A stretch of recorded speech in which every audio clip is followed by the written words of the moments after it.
Limang bayan naman sa Maguindanao del Sur sumanib na sa Bangsamoro Federalist Political Party kaugnay ng papalapit na parliamentary election sa BARM. Detalye ng balita mula kay Jun Di Makutak, Aris 19. Assalamualaikum, Brother Jun.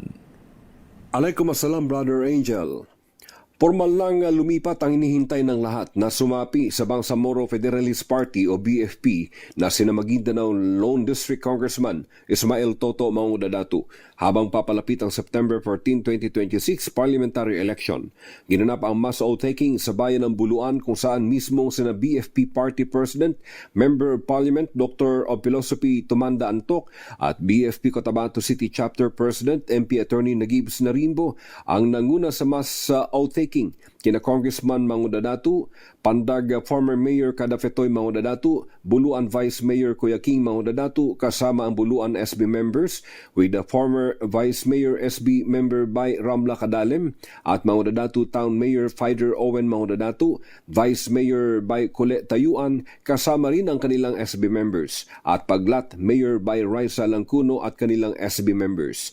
Kasama ring nanumpa ang mahigit sa 100 individuals na mga barangay chairman at barangay kagawads mula sa mga bayan ng Buluan, Pandag, Paglas, Mangudadatu at Paglat, pawang mga bayan sa Maguindanao del Sur. Sa pahayag mula kay Congressman Mangudadatu, sa tagal niya na umano bilang political leader sa Maguindanao, development at peace and order ang lagi nilang daladalang adhikain para sa pangarap na pagbabago sa undivided Maguindanao pa noon at ngayon sa Maguindanao del Sur na kanyang nasasakupang Lone District.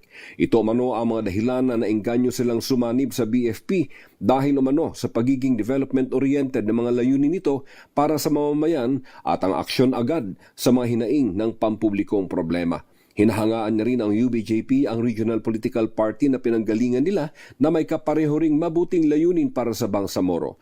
Naroon din sina Member of Parliament Michael Midtimbang, MP Suaib Uranon aka Commander Gordon, LMP MDS President Mayor Nathaniel Midtimbang, MP Attorney Kitem Kadatuan Jr., Attorney Bobby Katambak at iba pang party nominees mula Basilan na dumalo sa nasabing mass oath-taking. Magugunitang naging member na rin ng Bangsamoro Federalist Party ang 5 provincial governors ng BARM, 10 ng majority sa kanilang constituents. Mula sa Central Mindanao, RH19, Jun Di Makutak, DZRH, una sa Pilipinas, una sa Pilipino. Sukran, Jun. Maraming salamat.